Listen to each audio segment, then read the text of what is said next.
शास्त्र ने बताया है कि भक्तिमय जीवन का केवल एक नियम है,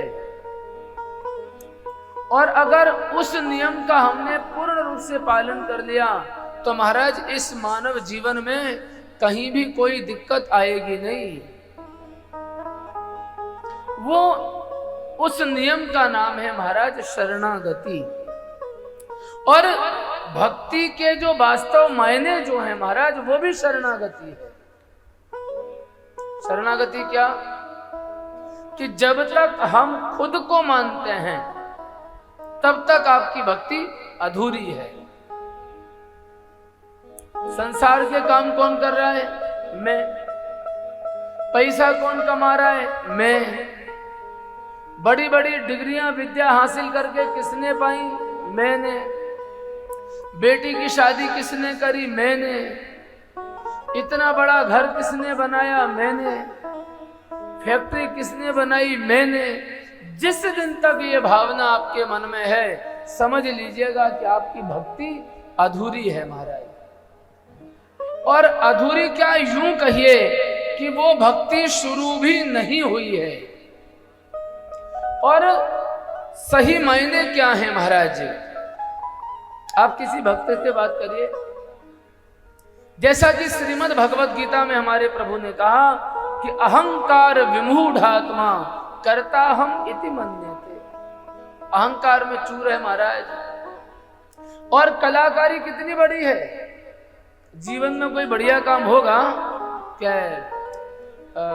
भागवत कथा कराई, तो लोग कहेंगे अरे भैया तुमने तो बहुत बढ़िया काम किया, इतनी बढ़िया कथा कराई पितृपक्ष में। अरे महाराज बड़ी मेहनत हुई, दिन रात हम लोग जागे, इतनी मेहनत हम लोगों ने करी, इतनी दिनों तक हम लोग मीटिंग करते रहे, इतनी व्यवस्थाएं करी, मतलब कि सारा फल खत्म मैंने किया। वास्तविकता क्या है? जब भी कोई कहे कि आपने कथा कराई, अरे उससे को भैया हम कैसे कथा करा सकते हैं? हम तो कुछ करने योग्य ही नहीं है महाराज। हम तो अपनी इच्छा से सांस भी नहीं ले सकते, कथा कैसे कराएंगे? भैया हम तो प्रभु के चरणों में पड़े जीव हैं। जब उन्होंने कृपा करी हो गई, और यह हमको मिला, ये उनकी कृपा है। वस्तुतः हम कहाँ ये चीजें हमसे हो सकती है? ये दीनता भरे शब्द जब आप बोलेंगे तो महाराज जीवन का सच्चा आनंद आएगा। और जीव कलाकारी क्या करता है? कथा किसने कराई? हमने। और मान लो कोई कमी हो गई तो भाई व्यवस्था में हो गई कोई कमी, तो लोग कहेंगे आज ये कमी, अब जैसी प्रभु की इच्छा। हाँ, कथा किसने कराई और कमी किसकी इच्छा से हुई? क्यों कलाकारी करते हो भैया? हाँ,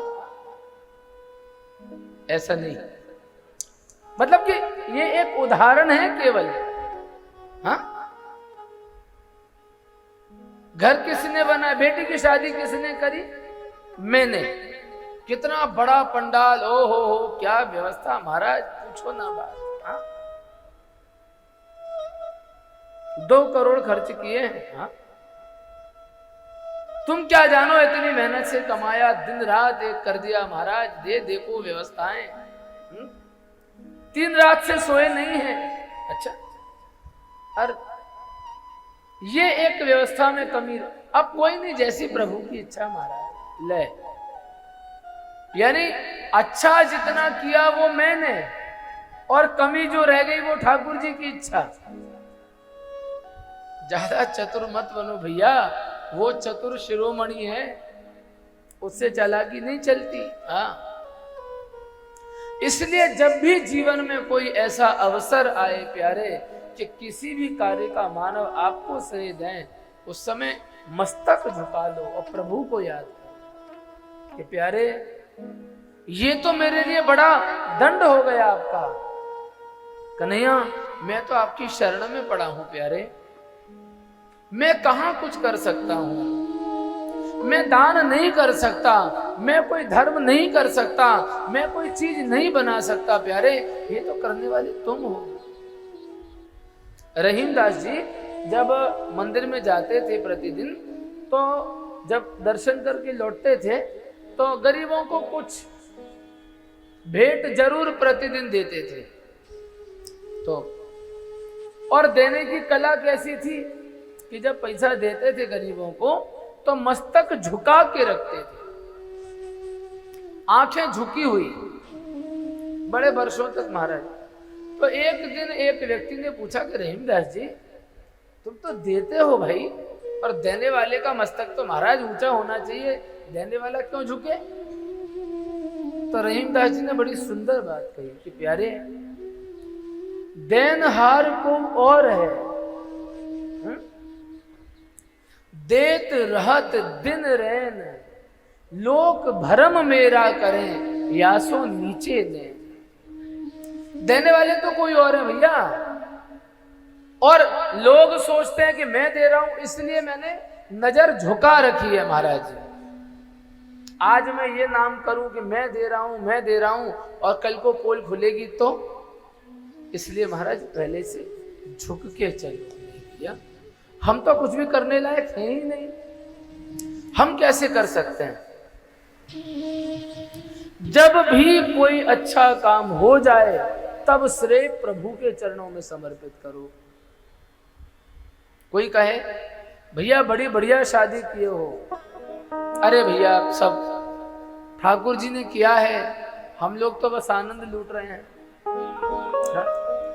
हम आपको बताते हैं कि हम जब छोटे थे और गुरुदेव के साथ कथाओं में जाते थे, तो ऐसे ही कभी ट्रेन में कि कहीं रास्ते में कोई व्यक्ति मिलता था तो हमारे गुरुजी से लोग पूछते थे कि महाराज आप क्या करते हैं? तो गुरुदेव कहते थे भैया करते तो वो हैं, हम तो आनंद लेते हैं, बस करते वो हैं, हम तो आनंद लेते हैं। और जिस दिन ये प्रकृति बन गई कि करते तो वो हैं, उस दिन महाराज आप वास्तविक भक्त बन जाओगे। इसलिए आज से प्रयास करो कि जीवन में अपने हृदय से अहंकार को निकाल के बाहर करो।